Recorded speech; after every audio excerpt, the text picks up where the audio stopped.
আমাদের ট্রিপের একমাত্র হানিমুন করতে আসা কাপল, মাত্রই বিয়ে হয়েছে কিছুদিন আগে। সো ভাই এবং ভাবি, আমাদের কক্সবাজার ট্রিপে প্রথমবার এসে আসলে কেমন লাগছে? আমি এর আগে এসেছিলাম, তো তখন ফ্রেন্ডের সাথে আসছি, তখনকার এনজয়টা আলাদা আর এখনকার এনজয়টা আলাদা। আমি তো আমার হাজব্যান্ডের সাথে আসলাম, তো ও আমাকে কালকে থেকে বলতেছে আমার থেকে অনেক এনজয় করছে, ওর এটাই ফার্স্ট ট্রিপ ছিল, মানে খুবই এনজয় করতেছে। আর আপনাদের সাথে এসেছে আরও অনেক ভালো লাগতেছে।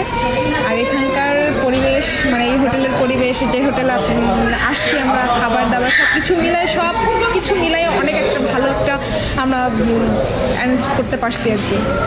ওকে, থ্যাংক ইউ প্রীতম ভাই। ভালো লাগছে আমার কাছে, এবং আপনাকে অনেক অনেক ধন্যবাদ, অনেক থ্যাঙ্কস আমাদেরকে এরকম একটা সুযোগ করে দেওয়ার জন্য। Thank you. তাকে ভাই কিছু বলেন। আমি ওর কথাই তো আমার কথা, এখন থেকে ও যেটা বলবে সেটাই আমার কথা।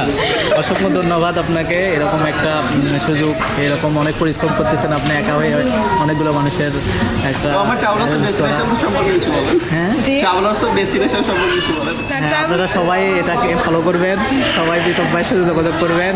সে একা আপনি সত্যি কথা, আপনি অনেক ডেডিকেটেড, এবং মানে এখন আমরা যে শুধু পরিচিত বা অপরিচিত সেটা কোনো ব্যাপার না, একটা কাজের ক্ষেত্রে একটা মানুষ যেরকম ডেডিকেশন হয় এটাই সবচেয়ে ইম্পর্টেন্ট। আর আমি সেটা দেখতে পাইছি কালকে থেকে, বারবার ওকে বলতেছি যে ভাইয়া একা, তারপরে কত সুন্দর করে হ্যান্ডেল করতেছে, এটা আমি বারবার বলতেছি।